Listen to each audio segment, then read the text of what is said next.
So you were 170 pounds when? It would have been the start of last year. Yeah. Wow. Yeah. So then you were kind of going through some emotional things, and then... Yeah, my mom got diagnosed with breast cancer. My husband's grandfather had died, and then all in that time frame, my sister had passed a blood clot, and it was like one of those, just. Was it three things? Yeah. It always happens in threes. Yeah. So I actually, Addie and I, these three things happened within the week. And then on Sunday, Von Mar called us and said, "Is this Amy Ehinger? We just wanted to inform you that you have just won an inflatable unicorn." And so then from there on, it just seemed like that was the omen of just better things to come. Mm-hmm. So my logo is the unicorn. The unicorn. Very nice. And then we're known as the unique or the unicorn prep. So all of my athletes covering 19 different states, they all have specialized nutrition and things that work for them. So it's the unique unicorn. Sure. So that's kind of. I like it. So going from 170 pounds to, you said you're 130 now? Mm-hmm. So what did you have to do to make that happen? It was very just much consistency and just losing a pound a week and making it a sustainable, working more on the inside as far as my relationship with food and making it very balanced. Just really just sticking to it and perseverance and hard work.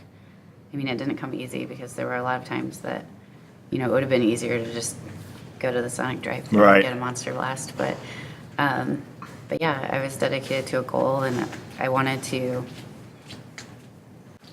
I have the goal still of getting my pro card and I'm still working on it, but. Pro card for doing the bikini competitions? Mm-hmm. Yeah, my aspirations are to become an IFBB pro. So. Wow. So and you have two kids. Yeah. Yeah, that's impressive. So what exactly did you do to drop that much weight? Working with, I personally work with a coach. So I feel that I need to make the path by walking it. Mm-hmm. And, that accountability piece is huge. And I kind of promote just the whole lifestyle thing. So it's not just a moment on stage, but it's you're living in this body for life. So I encourage a lot of my athletes to look at it as more of a lifestyle rather than a race to the stage, because you're going to have to live in that body forever. So and you'll have one. Yes. So, just making it sure it's healthy, sustainable weight loss that, the pound a week is kind of my rule of thumb. Sometimes it'll be less than that. Sometimes it'll be more, but we just kind of reverse engineer based on the goal. And it's so important to check in with a coach. I need that for myself. Yep. And then I encourage my athletes to, whether they're in the improvement season or they're, working hard towards a goal. Sure. They need to stay consistent because it's slow and steady. The turtle always wins in this sport and just in life. It's pretty much in anything. Anything you're trying to accomplish is just little improvements every day, or maybe even every week. And learning from your failures, and everybody's human, so you are going to make mistakes, but it's important to have a coach and the accountability. Also, the community is really huge. So we try to make a culture where we're supporting one another, surrounding ourselves with like-minded people. Very similar to the atmosphere you have here. Sure. So what is your opinion on the relationship that people have that's incorrect with food? I would say just the whole, especially with competitions, so that's my area of expertise, they'll kind of just do whatever it takes to get there, and they'll be extremely strict. And then once the show's over, it's like they just go back to Right. eating. Like a short-term thing. Yeah, and I find that just in society in general, a lot of people we're really good at weight loss in the United States. We're the best at weight loss, Right. but maintaining that weight loss is very, very different. So, the moments when no one's watching, what are you doing? What are you doing socially? Are you incorporating health at home? Are you doing it just day to day? I mean, it's the stuff that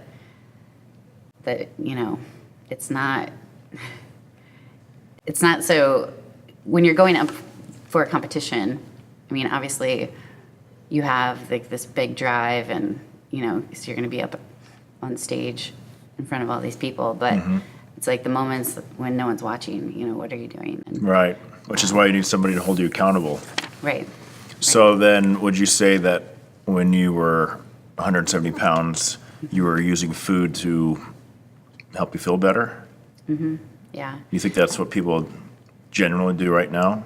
I think a lot of people have the idea that, some things, like if they're in a weight loss mode, there's some things that are just off limits. And I think that you just need to have a balance of, I encourage my athletes to do weekly refeeds so that they can go out socially, they can go to a restaurant, or they can calculate their macros so that something that they're maybe missing, they can incorporate it.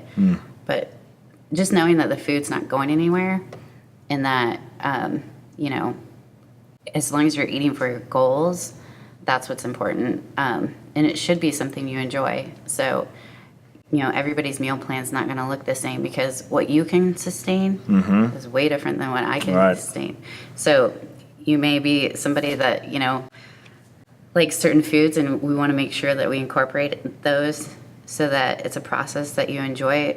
The main thing is that you can stick to it. Yeah. Some people prefer high fat, some people prefer high carb. It doesn't I prefer really high matter. sugar. Yeah. I've always had a really bad sweet tooth, even since I was a kid. Yeah. And if I try to give it up, then it's not pretty. Yeah. And so modifying recipes too is a really big thing, making them more macro friendly. So explain to me what that educate that a means, lot. macro, and is there micro? I mean, there is, but What exactly does that mean then, macro? so your macros are your protein, your carbs, and your fats. Okay. And then your macro distribution is basically how many calories you should be intaking Okay. for your goals. So hitting those grams is important. Whether you're building muscle or you're trying to lean out, those counts in grams are going to be different depending on what your goal is. So Sure. the primary thing with any weight loss is just that you're looking at your calories in,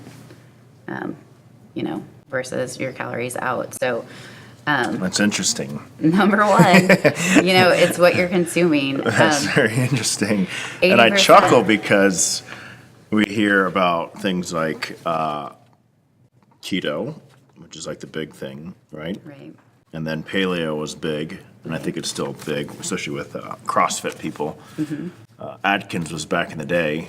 Right. And it just seems like to me that people just don't really talk about calories anymore. It's more about specific little... Those fads and the trends, yes.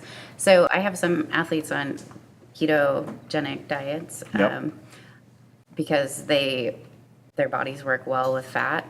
And then I have some that, are more of like a carb adapted Yep. paleo. I use different styles based Sure. on the person's needs. So Are they all calorie restricted though? correct. If So you're doing keto or you're doing paleo, they all have a calorie limit. at the end of the per day, day. it's, are you over consuming your calories? I mean, Sure. that's where the magic is. There's no real magic in it. It's just portion control, and those different styles of diets are great tools for me to utilize for my clients, but that's more for them as far as what they like. So what types of foods do they like? Sure. What are they going to be able to stick to in a caloric deficit? So everybody has a natural tendency to like different types of foods and, like you said, carbs or fats or proteins, and then Depending you kind on of the go off body of type. that. Yeah, you can usually pinpoint it. So, I mean, just from my experience, just in dealing with females in general, if they're more mature individual, they've had children, they do better on a higher fat. Whereas, Okay. if they're in their 20s, they tend to do better with a more carb adapted paleo type of approach from my experience. But in my belief, I feel that everybody, if you're wanting to build muscle, you have to have some sort of carbohydrates. Yeah, because that's like post-workout. that's the word that everybody doesn't want to hear anymore. It's like cut the carbs, all protein or all fats. Isn't so keto's like no carb? Yeah, well, vegetables have carbs in them, and your body can convert meat into sugar. It becomes very efficient at doing that. So keto is like a 70 to 90% fat. Back in the day, it was no fat, I know. Yeah. and they just replaced the fat they removed with sugar. Yep. So So if it tastes good. if I were to rank it in importance, it would be just your caloric intake is number one always. So if that's there, then we look at nutrient timing. So, eating every 2 to 3 hours so that protein synthesis occurs. It's interesting. Eating carbohydrate in like a third of your protein serving immediately after workout or within 30-minute window also promotes muscle growth. Okay. So nutrient timing would come second, but you have to have the consistency of the calories as number one. That's going to be 80% of your results. Okay. So nutrient timing would be, so protein after the workout. and then carbohydrates. And carb. So you always want to match those two together? Yeah, and it's usually, so in order for protein synthesis to work the best, would be a serving of carbohydrates and a third of your protein serving immediately post-workout. The protein, there's plenty of studies that have been shown to prove that to happen. If you're eating at least 20 grams of protein every 2 to 3 hours, the 6 meals a day type of thing, that really encourages protein synthesis as well. Because your body can break down that 20 grams. Now, depending on, that's about what a female would be at, and then a male could be as high as maybe like 30, but 30 grams of protein after a workout? Just or every 2 hours? Every 2 to 3 hours throughout the day. So after the workout, the protein, the third of a serving with the serving of carbohydrates is the most optimal for building muscle.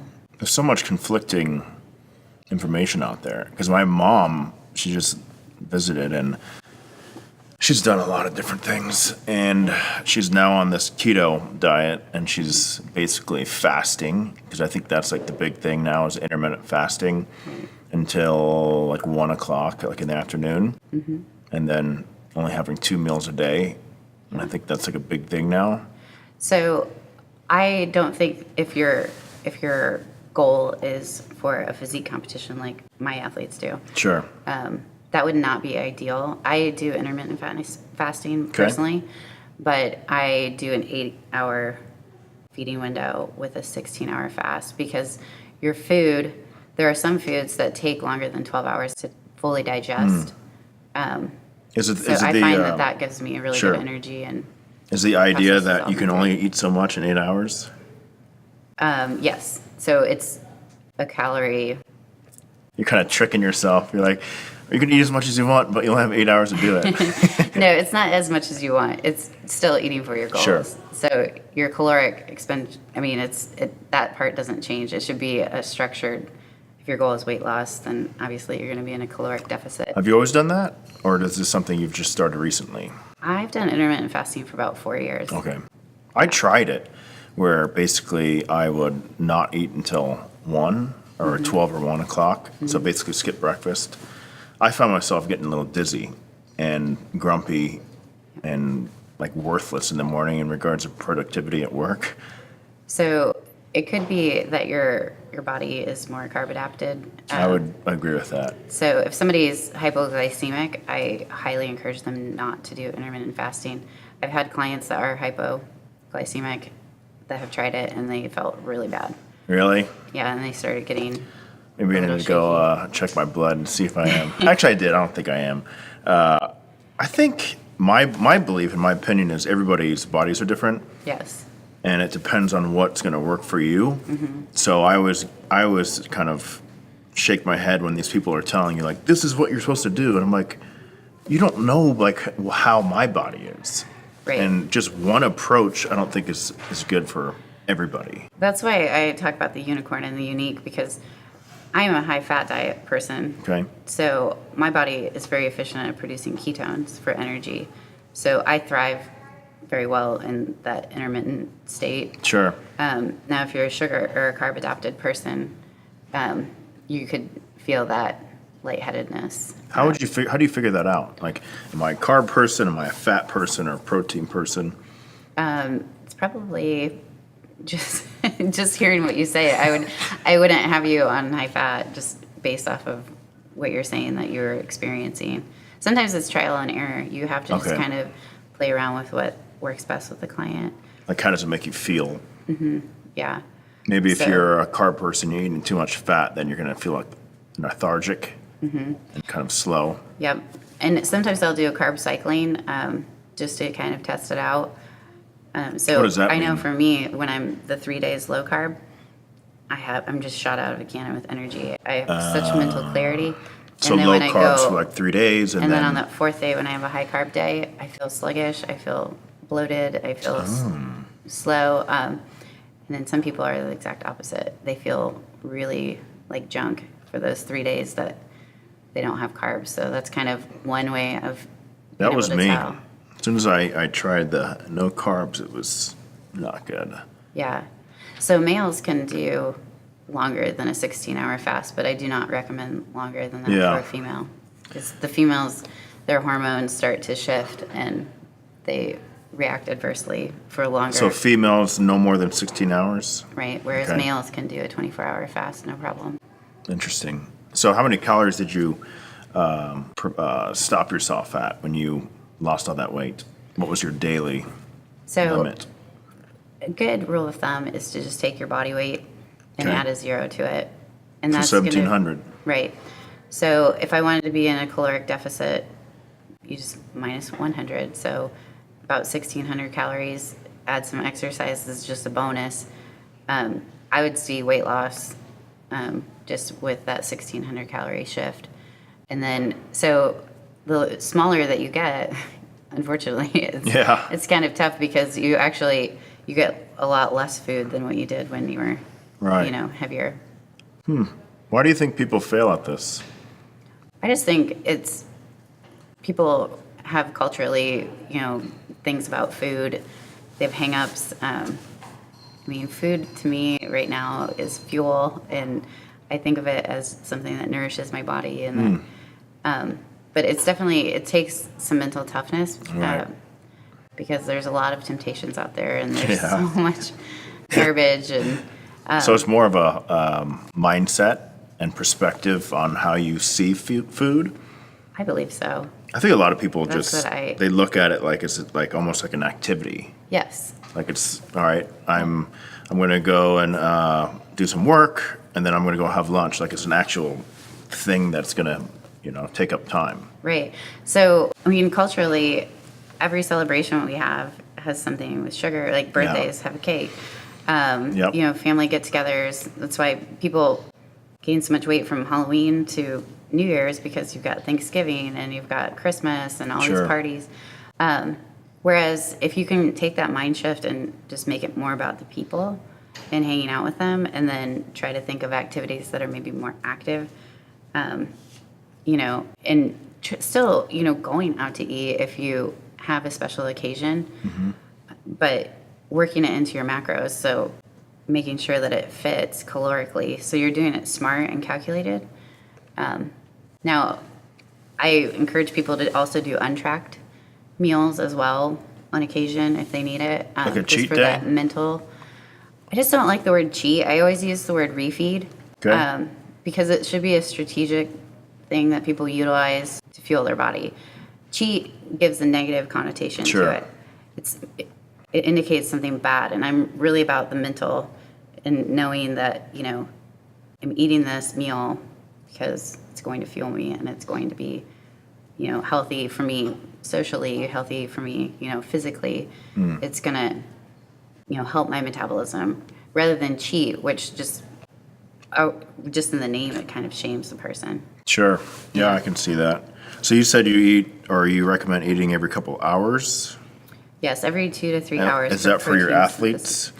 Correct. Or yes. what about just like for people who aren't doing that and they just want to lose some weight? All of the case studies that are out there on just eating, the science behind the 2 to 3 hours, if you look at the case studies that have come about with ACE and different exercise physiology research that has been done, all of it leads back to that's the best way to, you know, stabilize blood sugar, your insulin levels, your hormones, you know, making sure that obviously that you have fiber, lean proteins, fruits, vegetables, complex carbohydrates. So you're regulating your blood sugar, but then you're also, I mean, for anybody that's trying to lose weight, muscle is a very metabolic tissue. So if you're giving yourself at least 20 grams of protein every 2 to 3 hours, you're going to encourage the growth of muscle. Muscle likes to eat fat. I mean, just resting at night, you have 1 pound of fat versus 1 pound of muscle. The muscle will burn 50 to 60 more calories just at rest, right, because just to maintain it. So the more you can promote that growth, the more metabolic you become, and you're not gonna probably, if you think about a fire and you're throwing kindling on it, you know that fire's stoked. If you think of your metabolism that way, and then if you just wait and eat, you know, wait until you're ravenous, your hormones and your blood sugars, you know, dropped, you throw a pile of logs on that fire, try to light it, it's not gonna be very efficient. Interesting. I personally eat about every 3 hours, so I'll have breakfast at about 7:30, and then around 11 I have a bar, an RX bar, or this other one I do, and then also I have lunch at like 1, and then I have another snack at like 5, and then dinner at like 8 or 9, because what we do, we don't get home till late, but that's just what I found that's helped me, or fits my style. You're stabilizing your hormone, your hunger, you're keeping all of that at bay. So you're probably not going to have a tendency to get so ravenous that you're going to overeat on a meal, because you're having small snacks, portion controlled meals. Like I rarely eat a full sandwich. It's always half. Yeah, which is perfect. I mean, just getting that part of it down, I think, is a big game changer for a lot of people. Sure. So what is your idea on things like fast food? Fried foods and all those things that are related. They're very high calorie, low dense foods.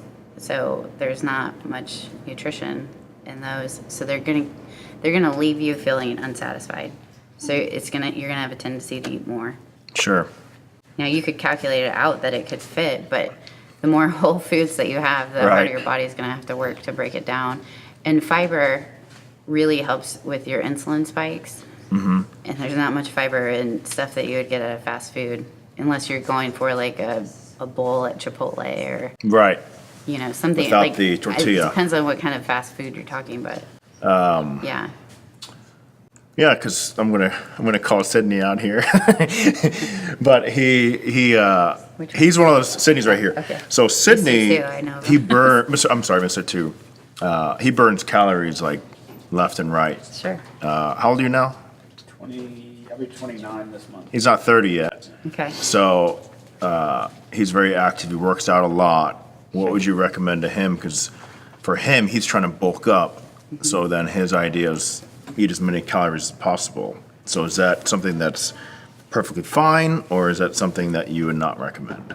Well, I used to train physique athletes, male physique athletes, and what I found to be the most beneficial is to do what I call like a lean bulk, because if you're doing just massive amount of calories, you're going to put on body fat too. I mean, it's just going to happen. So the best way to do that is to try to make sure that you're getting plenty of complex carbohydrates, still getting vegetables, fruits, lean proteins, healthy Why would he fats. need vegetables and fruits? Well, there's a lot of nutrients in them, for one thing. Okay, so why does he need nutrients? If you're an athlete and you're a high-performing athlete, it's going to help. Well, the fiber, for one thing, your digestive tract has a lot to do with how you absorb nutrients. And so if you're trying to grow muscle tissue, you need to have a healthy gut. And fiber is the best thing that you can do for it. It's basically like a scrub brush for your intestines.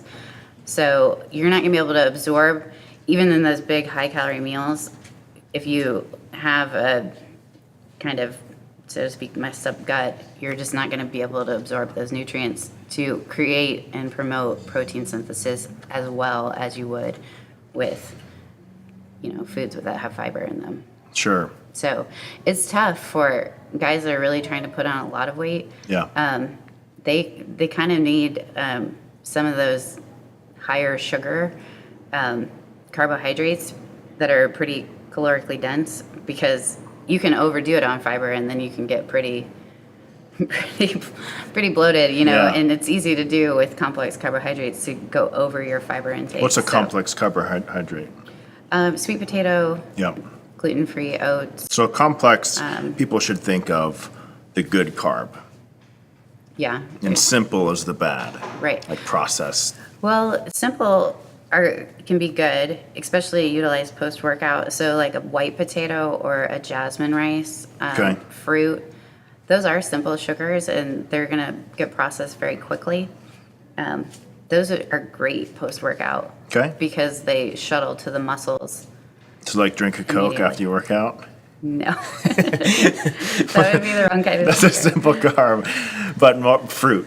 So Fruit something would be more. great. Yeah, So, just fast digesting. and it sounds like the foods that are not processed are usually going to be the better option because it Yeah. has more of the nutrients. It's more nutrient dense. If it came from the earth and it rots in the ground, I think clean foods,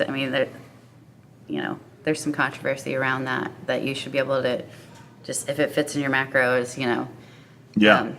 like a cookie versus, Right. It's calorie. Right. Like people will think like that's just under my calories, like a 200 calorie cookie or a 200 calorie natural food. Like what's the difference?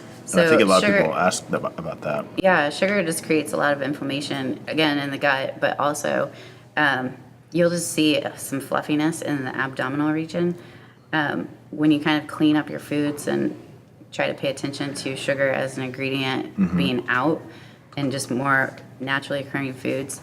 You're going to have a shredded physique. You're just going to be absolutely peeled versus having like fast food and the Coke. You're gonna store a little adipose tissue. I'm just giving them crap.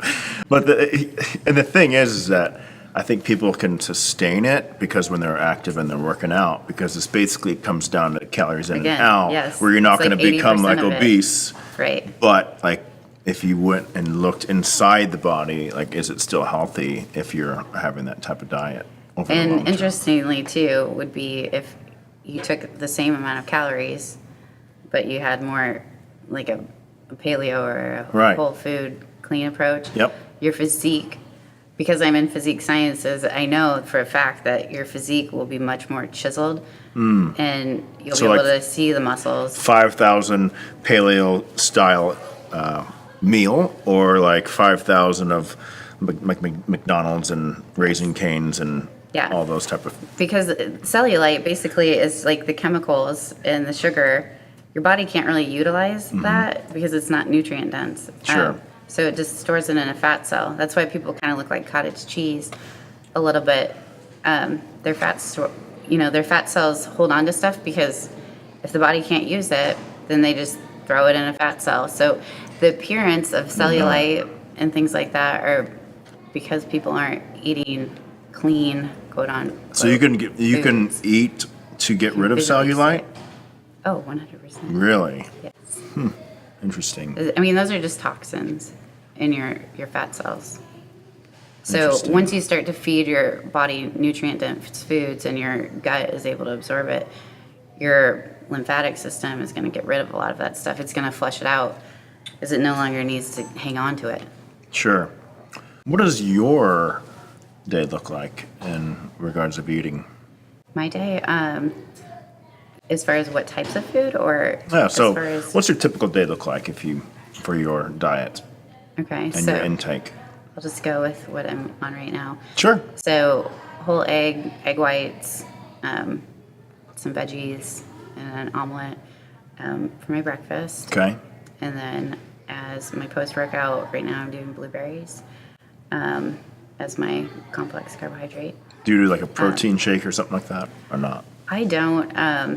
Right now I'm trying to really build some muscle big time, so I'm trying to do a more simple sugar because I'm just coming right off of a contest. Okay. So then So you said you're trying to build muscle, but you're not doing a protein shake after? I'm doing chicken. Okay. So you're so- doing real protein, not something. Right. Yeah. was made. Dairy doesn't do very Me well neither, for me. yeah. So, yeah, my protein sources are shrimp right now, Okay. eggs, and lean ground chicken. Those are my primary ones, and then my carbohydrates are sweet potatoes Yep. and the blueberries, and then I have green veggies, primarily broccoli, lettuce, stuff like that. And then I eat almonds as my healthy fat right Okay. now. So no steak. No, but I mean, I could fit it into my macros. I just have to adjust the amount of almonds that I'm intaking. Is there a reason you don't eat red meat? There's not a reason. It's just, it's higher fatty. So, okay. yeah, I'm 8 weeks out, so sticking to very lean proteins. You have a just- competition in 8 weeks. right. Wow. Yeah, for my pro card. So I have to keep, my diet's pretty tight right now. I mean, my macros are pretty tight. So I don't have a whole lot of fat grams to just kind of throw around in my meats. Sure. I'd rather eat higher volume, eat 4 ounces of chicken and 4 ounces of shrimp rather than like 2 ounces. Little tiny thing of steak. Steak with like half my almonds or whatever. So, you know, everybody has a budget. So as long as you distribute it Yeah. properly. So what is your opinion on dairy? If your body's not intolerant, then Sure. it's okay. It's a good source of protein, especially like a plain non-fat Greek yogurt. Okay. Whey isolate's fine. I find that a lot of people they don't even know that they're pretty intolerant to it until they take it out of their diet. Mm-hmm. And their abdominal muscles start showing. Less bloated. Yeah, they feel Yeah. less tired. Their digestion's a lot better. But yeah, it's funny how much people tolerate when they don't realize sometimes. Did you like- get used to it? yeah, and most people don't even know that whey protein is actually cow's milk. Yeah. I have a couple people that were lactose intolerant and they were having trouble with their digestion. And I was like, okay, go over your food. And they're like, well, I have protein. And I'm like, that's dairy. Yeah, I think it just comes down to listening to your body. Yeah. My wife actually was really big on red meat, but she was really having a lot of digestive problems, and then she got rid of the red meat, and it's been night and day. Is She's it- so much better. Was it grass-fed? Probably not. Okay. She also doesn't do a lot of dairy as well. Okay. Yeah. Yeah, some of the red meats, if they're not grass-fed, you really need to supplement CLA before you have it. CLA. Conjugated linoleic acid.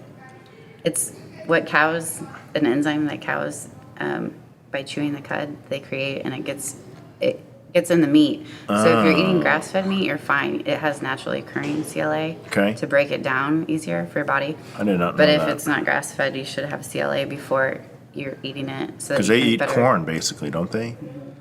Yeah. That's a whole nother conversation, but Yeah. Yeah. So again, that's on the tier. I mean, grass-fed, free-range, organic. Those are also going to help you, but I mean, the top tier is how consistently are you eating for your goals? How consistently are you eating within your macro Sure. caloric budget?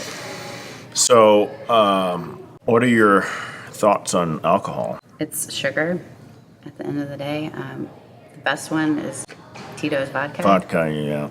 Vodka and water, or vodka. Club soda. Club soda, Yep. yeah. Sparkling water.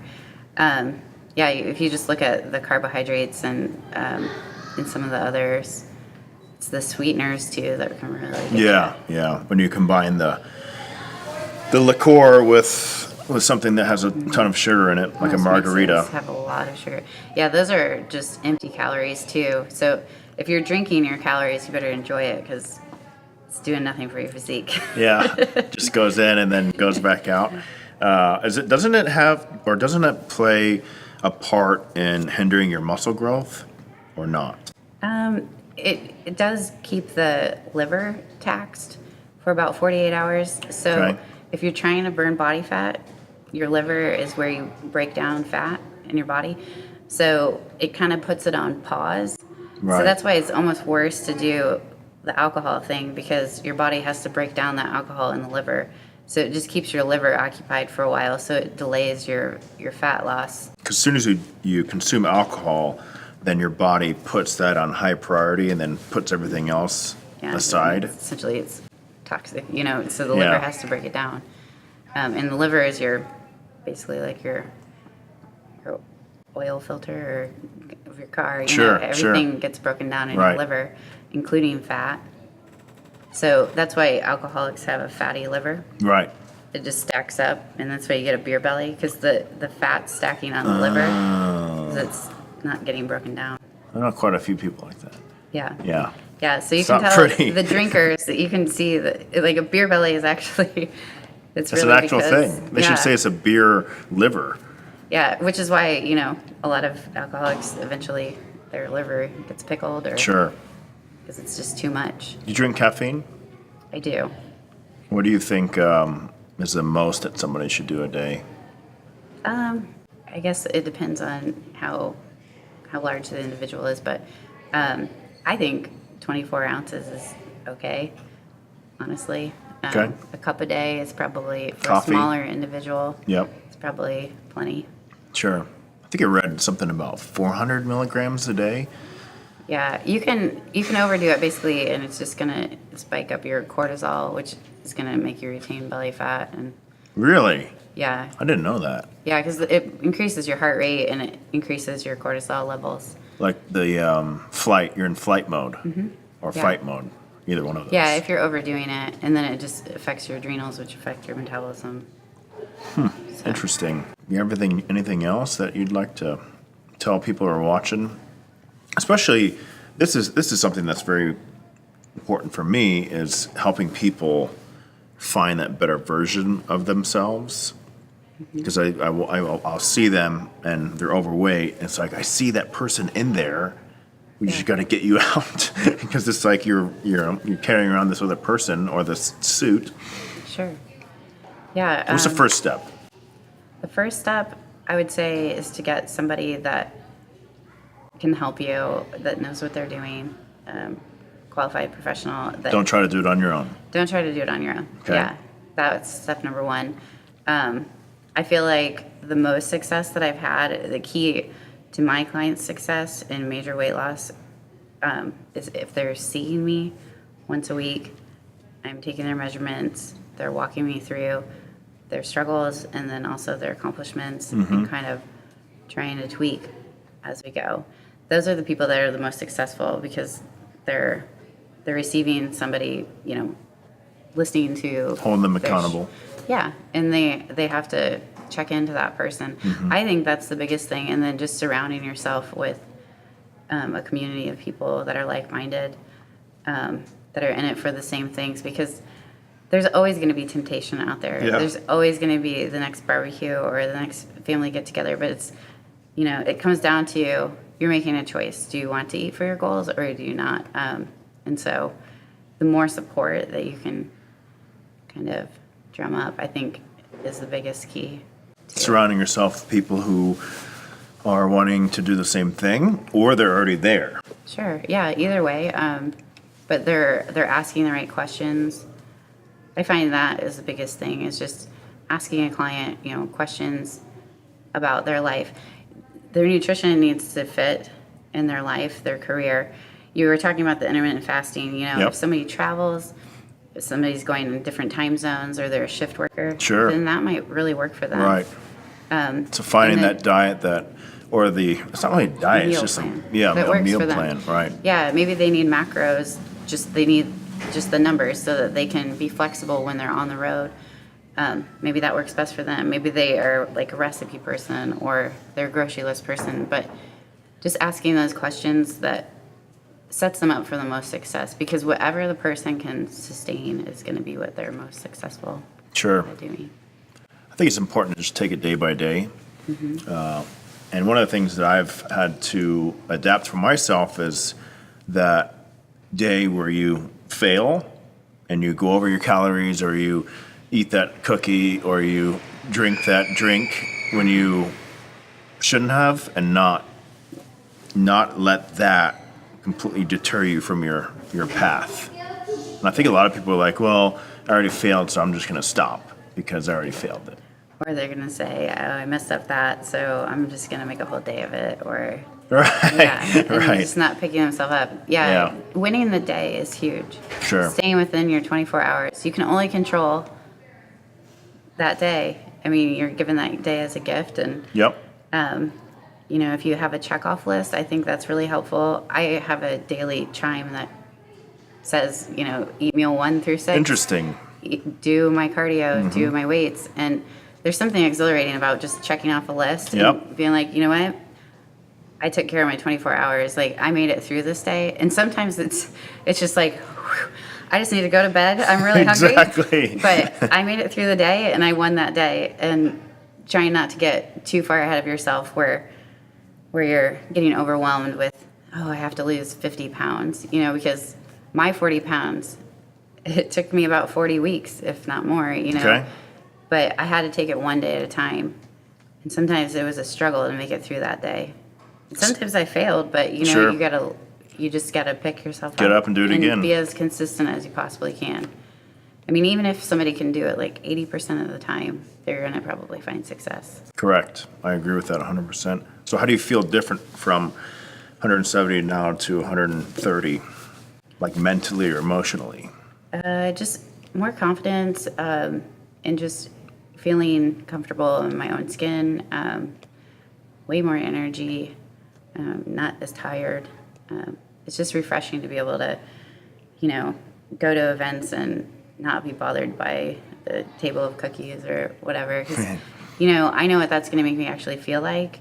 Right. And so the payoff for me is saying no to something like that is saying yes to great energy. Yep. Feeling amazing and kind of role modeling that for my kids. Because I think there are people that might watch this and they're like, well, I like what she's saying, but I don't want to be a bikini model. So I don't need to do all that because that's not who I want to be. Right. So what would you tell them? Well, I mean, it's a life balance thing. So again, just factoring in the fact that you do need to have these refeeds, and you need to have the things that you like, because you're not going to be able to say no to, I'm not going to be able to say no to ice cream forever. I love ice cream. Yep. So maybe, doing a halo top and incorporating it into like a post-workout. It's a great post-workout, like 20 grams of protein and however many grams of carbs. Right. But doing it smart and strategically and calculated is the biggest thing. Is just trying to eat for your goals, no matter what that may be, and just trying to find that balance so that you're able to function as, whatever it is that you are, a wife, a father. Sure. One of the things I try to do is trick myself or find alternative options. So I used to eat probably a half a carton of ice cream every night when I was younger. Yeah. And then for some reason, it's like once you hit 30, things have changed, which is actually going to go into my next question. But finding maybe another option that is, instead of 400 calories, it's like 80. Like Halo Top was a good one. Yeah. There's another one that I eat. It's like Indulgent or something, but Yeah. it's like a bar and it's like 80 calories. So when I'm eating it, I'm like, all right, I'm getting my sweet Chocolate fix, fix, yeah. right? But then I'm not pushing myself over my limit. Yeah, and I do a lot of recipes with egg whites and protein powders. I share a lot of them on my Facebook page, just Sure. donuts that are macro friendly, where you can get 6 donuts for 150 calories and like 25 grams of protein. I put out recipes for mug cakes, and just kind of finding different ways to still get that same thing, but a little bit more macro friendly, so Sure. that you're, still eating within your goals, but you kind of feel like you're having a treat. How important is sleep? Really important. So how many hours do you get usually? At least 7 to 8. Yeah. What do you think the minimum is somebody can have but still build that muscle or maintain it? I think to drop body fat, you have to have more than 6 hours for sure. Okay. I've just noticed it with my clients that, they'll get stuck on a plateau, and I ask them, all things consistent, their diet's on point, their exercise, water intake's a big one. Okay. Making sure that's on point. If that's all on point, then typically they'll tell me that they're not getting much sleep. They get a full night's sleep and they wake up, they have a big drop. Because waking up super early is like a thing where people are like, it's like a contest. Oh, I woke up at 3:30 a.m. and I'm like, how many hours of sleep did you get? Like 4. I'm like, how is that a good thing? Yeah. Well, your adrenal glands only reset when you have REM cycles. So Okay. deep sleep, and they basically regulate your metabolism. So they're So directly the tied adrenal to your thyroid. gland regulates your metabolism. So then if that isn't taken care of, then what happens to your metabolism? So if you have adrenal fatigue, then you start to become very resistant to weight loss and muscle. Maybe because the Breakdown. body thinks it's in like flight mode, like survival mode. Yeah, definitely. So So your son is involved here doing martial arts. Yeah. So how's that journey been? it's been awesome. He's learned a lot of responsibility, I feel like, and just being part of leadership, I feel like he's changed a ton. He struggles with, following directions and things like that in the Sure. past. And I feel like it's been a good structure for him as far as just learning about a community and what it takes to be a leader, to be a part of something that works on character. And, you don't get that everywhere. I mean, this is very rare. Like in other I feel like. sports? Not even in Or sports. just in general? I don't think. I think looking at the whole picture, again, with the nutrition, it's the same thing, looking at their whole life. Right. You guys focus on, is their schoolwork getting done? Are their chores getting done? Are they being respectful to their parents? Are they talking respectfully Yep. to other people? Are they treating them well? Do they have control of their emotions? Just, I think that all-encompassing aspect, that's the key to success Sure. in anything. in Have you seen life. improvement with him on that? I have. I mean, it's. How long has he been here? 2 years, Oh, nice. I think. Yeah, he's Coming up on. doing really well. Is that right? I think it's close to 2 years. He's in brown belt, so we've really enjoyed it. We've noticed a big change in his behaviors. Yeah, I remember there's a couple times that we had some talks Yeah. on just like respect and all those things. But I think any boy is gonna kind of buck the system a couple times. That's like how we're wired. And I think as like their parents and then maybe other leaders in their life kind of have to say, you know what, this is probably not the best idea, because when you get older and you do that, then there's consequences that you're not going to like. Yeah, I like that he's surrounded, again, surround yourself with, they say you're the average of the 5 people you hang Yep. out with the most, and why not surround yourself with 10s? Bring I your agree. average up. Going back to the whole getting healthier and losing weight and Right. Like mindset people, people that support your goals. And so, yeah, I've been very pleased with the culture and the environment. that awesome. is here. Love to hear that. Yeah. It's been a pleasure. Thank you so much. Thank you for very much. everything.